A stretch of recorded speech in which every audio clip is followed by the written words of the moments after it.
Today's video is a bit of a travel vlog. It is about our travels from New Zealand to Singapore. So in the beginning, we're going to check out the two different types of hotels. The hotel we stay in New Zealand before we fly to Singapore. We're going to check out the airport a little bit in Christchurch, the airport in Melbourne. And then we're going to be arriving in Singapore and we show you our hotel there so we can compare a little bit the differences between Singapore and New Zealand. Afterwards, we explore the local area a little bit.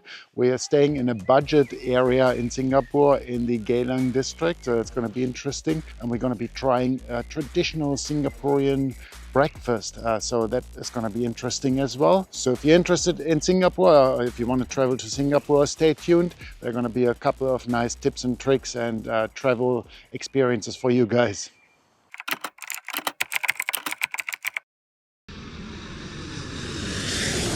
Well, everybody, welcome to our first hotel here in New Zealand. We just arrived here at the LyLo Airport Hotel. Our flight is early in the morning. This hotel here, the LyLo, only has an 8-minute walk from here to the airport. We just checked in. One cool thing that happened, we came a little bit early, 1.5 hours before the actual check-in time, which is at 3 p.m. They let us check in. So they checked if there was a room available and they let us check in straight away, which was really nice. And we got a fairly small room. This is our room here. We got a double bed here, a bit of a TV. Patient found some cool features as well, like for example the USB charging port. Everything seems to be very clean. This is our bathroom here. Just been freshly cleaned. We got like all the hotel stuff, towels. We got our washing stuff here. Shower looks nice and fresh as well. I was just checking Wi-Fi is now super fast. The Wi-Fi is fast. Oh, that's good. Guess how much we paid for that hotel here in New Zealand for one night? We paid $189, which seemed to be a fairly good deal considering that it is only 8 minutes away from the airport. I looked at a couple of other options. There was something available for around $150 a night, but that was like almost 20 minutes away or something. So from that perspective, I think it is a fairly good deal. As you know, I like value for money. We're gonna go downstairs and check out the other facilities. There's a bit of a lounge and communal kitchen area, supposedly. And we got a window. How good is that? We have a nice car park view. Yeah. This is a supermarket, quite handy actually if you need something. Yeah. The countdown is right here. And we also got an air conditioning, which is quite good because at the moment it's 35 degrees outside and summer here in New Zealand has finally arrived. Now, unfortunately, it has arrived on the day that we are leaving the country. Before we left, we stayed at Kayapoe NZMCA Park, and as always, we met some lovely people. Our subscribers, Nolan and Lorraine, kindly gave us a lift from our caravan storage to the airport. Thanks again, guys. We can't wait to catch up when we are back. Maybe go fishing together. We just ran out of coffee, so this morning we couldn't have coffee in our caravan anymore. It was just right time for finishing our coffee. Perfect time. Perfect timing. Here's the hotel behind me and we're just right here. We got all sorts of shops here. The airport is down there and there's the coffee club there. Well, everything is here, guys, so that's pretty good. We didn't have to bring our sandwiches, but we could have also had the last burger fuel for a little while. We can do it for dinner. Get a coffee one. Go to McDonald's instead of Coffee Lounge, it's much cheaper.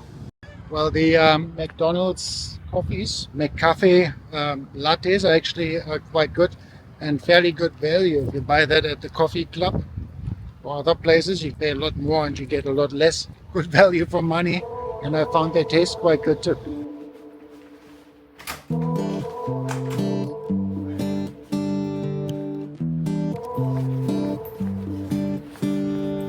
I don't know where this life will take me.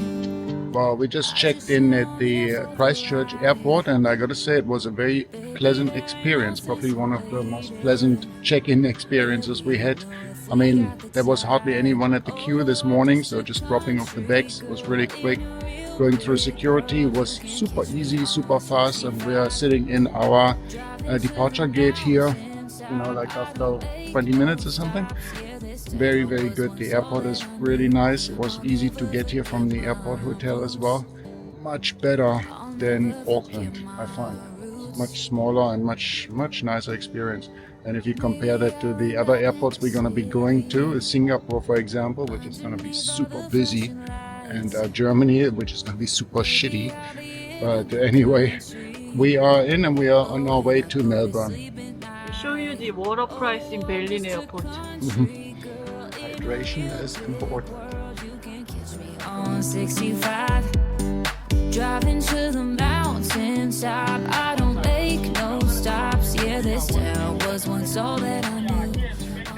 Arrived in Melbourne, and this airport sucks compared to Christchurch. Internet is almost non-existent. It's super slow. Can't even use it. Security guys, they were really unfriendly too. And there's only 2 places to eat here. The only thing you can eat here are noodles. But they have cheaper almond croissants than we have in New Zealand.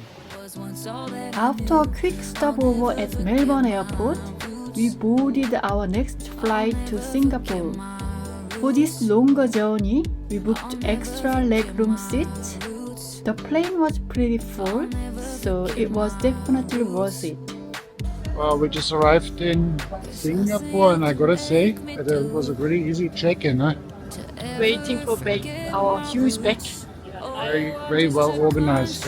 Just scan the passport, same like the checkout in Christchurch. Super fast, boom, at the baggage check here.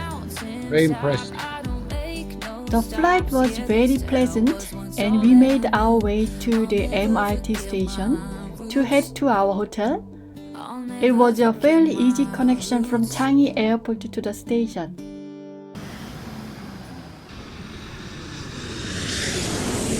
So we made it to Singapore. What do you reckon? We ended up in a district called Geylang, which is also known as red light district here. And we found ourselves somewhat of a budget hotel called Hotel 81. This is a chain. They got tons of 81 hotels here everywhere, just with different names. Ours is 81 Palace, and that's where we checked in. Sort of in terms of value for money, the most decent hotel we could find. Now, apparently those hotels are also used for, like they used to do, the things they do here in the red light district. So hopefully there's not too much bodily fluid in our room, but it seems fairly clean. Well, hello, and now we are in our second hotel room. First we were in New Zealand, and now we are in Singapore. This hotel room, before we start, costs about similar price to the one in New Zealand. New Zealand we paid $185 per night. And now here we're paying 320 New Zealand dollars for 3 nights, which is 30% up, and then per night about maybe $140 per night or something like that in New Zealand dollars. We've been walking around. When we came here, we noticed there's not a single woman out there. The whole place is full with men only. I don't know what that is, but it's the budget area. It doesn't feel unsafe or anything. It's just weird that there are only men out there. And it's a little bit more of a Southeast Asian flair around here on the outside, right? So we got our fairly hard bed. And if this room is being used as, like an hour hotel for people to do their hourly red light district businesses, you can't really tell. There are a few small stains here. But other than that, it looks fairly clean. The rest of the room looks pretty clean. We've already taken all our stuff out. We got even a little coffee maker on board. We got a nice travel charger here as well, where you can plug in your European and your American New Zealand plugs.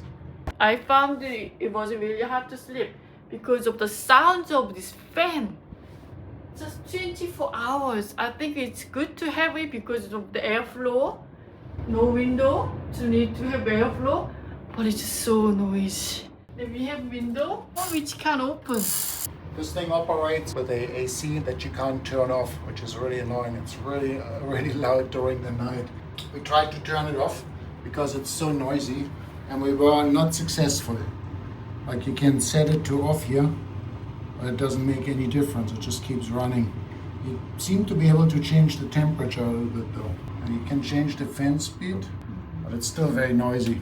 Anyway, that's a bit of nuisance of this room here.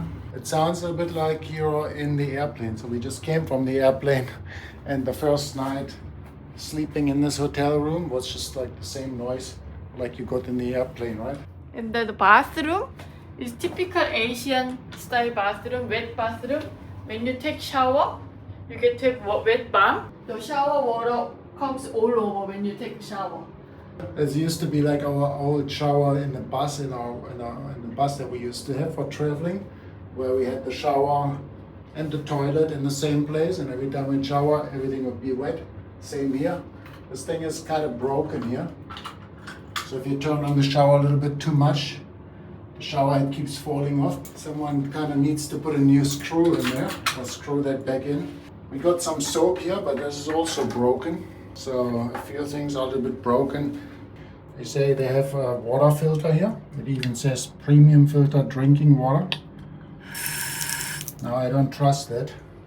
We still buy our bottled water.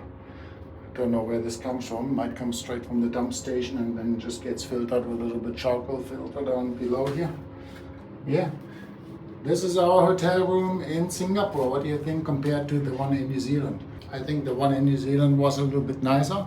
It was also a little bit more expensive. But for Singapore, in terms of a budget hotel, it's actually not too bad, I would say. But yeah, we're just walking through the Geylang district to see if we can get ourselves a tourist MRT ticket here for the subway and for the transport that can last for 2 days. That saves us a little bit money. What we noticed straight away here, I haven't been in Singapore for 25 years, can you believe it? For Haitian here, it's the very first time ever in Singapore. What I noticed right away is that it has really degraded in cleanliness. It used to be super duper clean and you were fined like heavily for littering. And now there's rubbish everywhere, cigarette butts. Maybe it's only this district. Yeah, I think so. We're going to downtown and see what it's like there. But the Geylang district, which is more of a traditional type of low-cost district, a bit of a dodgy district, I would say. Mark prefers dodgy street. I think I like it a little bit better here because it's more of the subculture or something, if you would call it that in Singapore. Also, if we go to the main town, it's just going to be shopping mall after shopping mall. And I don't like this commercial shit so much. So yeah, the Geylang is actually better if you want to see real Singapore life. Last night we went out when we arrived here and had some local food. It was chicken and some vegetables. And they charged us $45. I think they saw us. They noticed we are a little bit confused tourists, so they waved us in. That the lady was waving in all the tourists she could find there. Everyone who looked a little bit confused and like a tourist, she had waved them in her restaurant, and you'd get like a special tourist menu. I think that was probably twice the price from what the locals pay. And it was tasty, but we also felt it was a little bit dodgy. It wasn't as so fresh like New Zealand. Yeah, we're really spoiled with New Zealand food. Everything is always fresh and super clean. And you know where the animals and the protein comes from here? I have no idea where the chicken comes from for 6 million people in that big city here, and how that is the meat is actually produced. There's the MRT station behind us. A littering alert, but it doesn't seem to help. Litter everywhere in this district. I read a post just earlier on Reddit. Yeah, people seem to agree that the littering and just the cleanliness has completely degraded here. We'll see how it goes, but even the public toilets and everything in those shopping malls used to be spotless. They seem to be all dirty as now. Something that's pretty cool when you go into the MRT subway station here, you can just swipe your Visa, Master, debit card, whatever you have, and doesn't matter if it's a New Zealand or overseas card, just tap it and you can go in and tap it to go out and it'll charge you directly. No? You should sit because you are a little bit sick. So we've been trying to buy this tourist ticket here for 2 days, and got out of the train, and yeah, on the last train station the bloody thing was broken. So we had to hop in, pay again for the train, and now we arrived at the next station where the thing seems to be open. All right, so we decided not to buy the tourist pass. I thought it's available for 48 hours and that we can still use it on day 3 in the morning, then basically to go to the airport with it, which would save a little bit of money.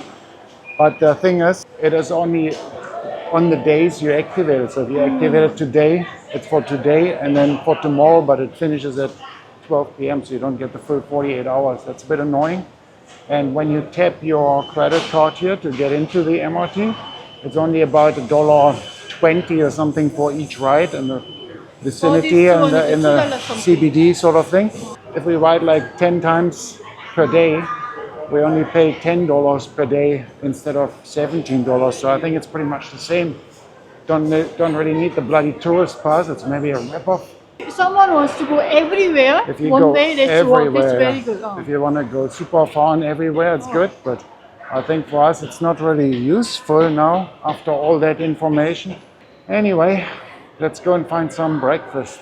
This is the Singapore we all know, the Singapore of the high-end shopping malls and food courts and all this kind of stuff. It's You my like that style. there? Yeah. It's a bit like Korean shopping malls, yeah. I feel like I'm back home. Yeah, I feel like in Korea now. For me, I don't never like this kind of shopping malls so much. More a little bit quirky. I like more Where the could be? cultural People on the stuff, queue. right? Oh shit. Let's see if we can get ourselves a nice toast here. Managed to get ourselves a coffee to start with. This place is humming, guys. It's so busy here and rather stressful, I would say. So many people here. Asian ordered us 2 sets, the standard sets, like set A, set F. Once they're done, we're gonna get the half raw eggs. They actually boil those eggs in the shell, and they're still half raw, basically. Then they crack them half raw into a bowl, and you eat them with the sandwiches. Just a toast, really. So see how that goes. Coffee itself is okay. Not a lot of milk in there. It's a bit like a Vietnamese coffee, I would say. The sweetened milk. With sweetened condensed milk.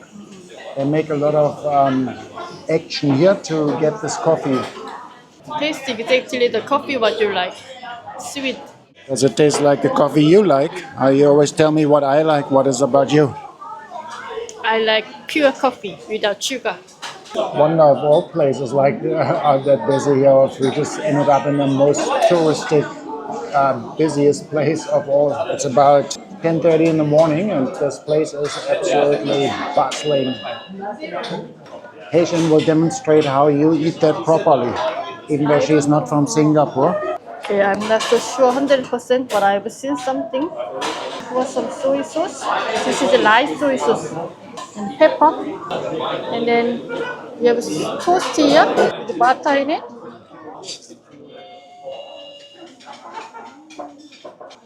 It's actually fantastic. Very nice.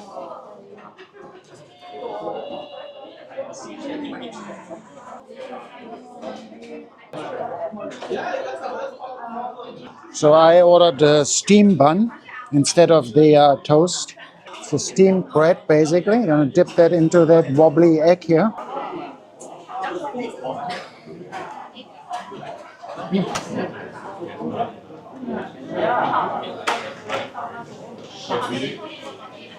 No, it's quite nice. Everything is always sweet around here, right? They put some butter and some, I guess, brown sugar on that. So the whole thing is very sweet, actually, but it tastes actually quite nice. I'll try Haitian's toast here one time. It's more of a standard toast. It's also good. Also a lot of sugar on there. Nice. Okay, that was our first little breakfast here. Let's go on to the next place. Out of this noise, I'm getting claustrophobic already. All right, Haitian. So what do you think? How was your Kaya experience? Was it very good, very, very sweet. Are you full now? I am very full with sugar. So if you ever travel to Singapore, don't miss out on the traditional Singapore breakfast at Kaya. It's well worth a try, guys. Now, as if the breakfast that we just had wasn't sweet enough, I couldn't go past a nice little traditional egg tart here. These things are really tasty. Egg tarts, only $2.50 for one. They're a lot more expensive if you buy them in New Zealand, for sure.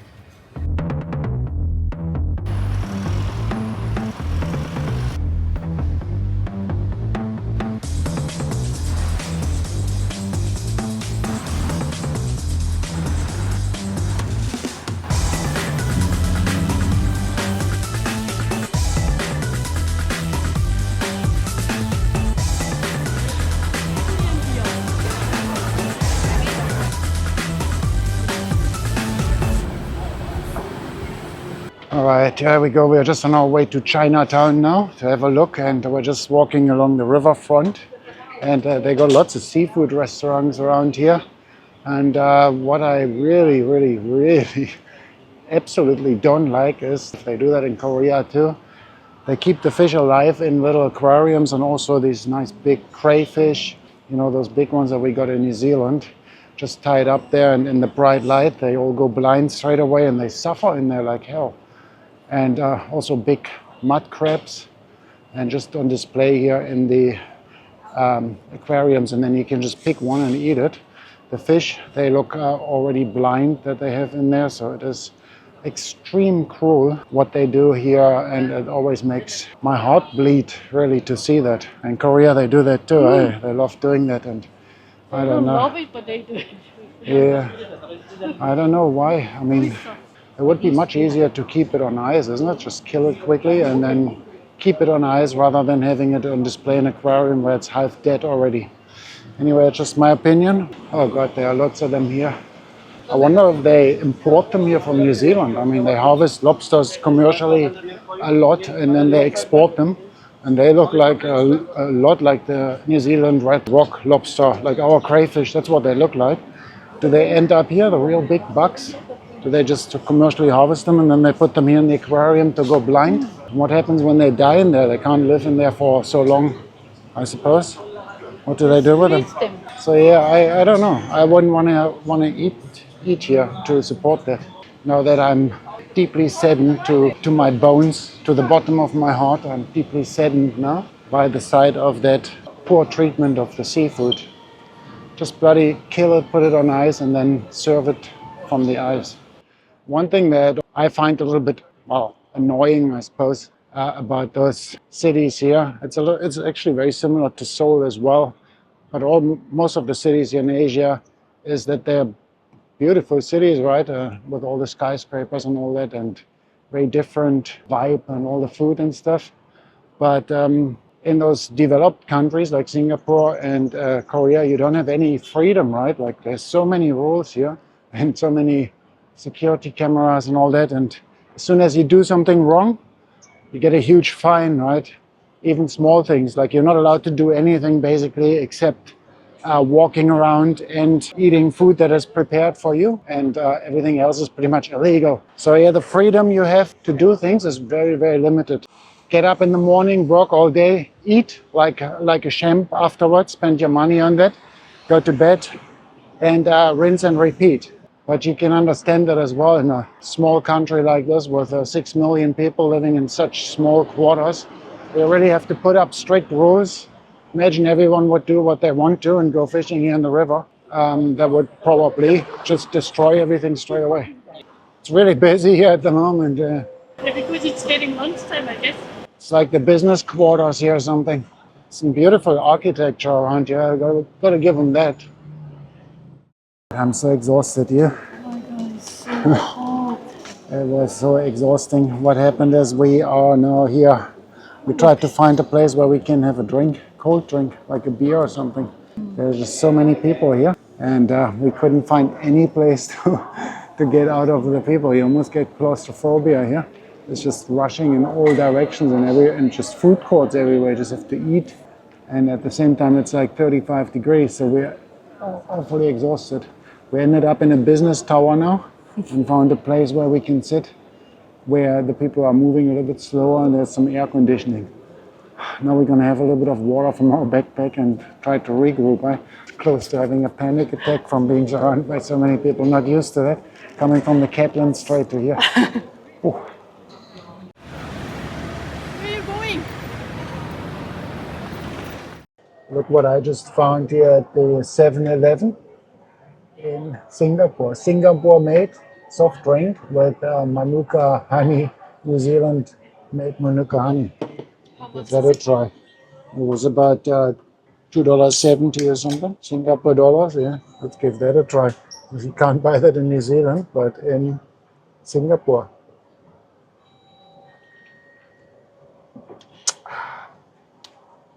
There's a strong honey taste, strong Manuka honey taste. We'll try. No carbonation. It's like honey water. In bad news, guys, I had diarrhea. For me, after having half raw egg, Patient's got a Singapore belly already after one meal. I'm okay because I'm drinking Manuka honey. Well, I hope you enjoyed this little travel vlog and our first experience in Singapore. We got some exciting stuff coming up in our next episode. We're going to be trying 3 different really weird Singaporean dishes. And when you see those dishes, your nails probably going to curl up. It's going to be very interesting food that we will try there. So stay tuned for that. It's coming up in the next episode, guys. Cheers for watching and see you soon.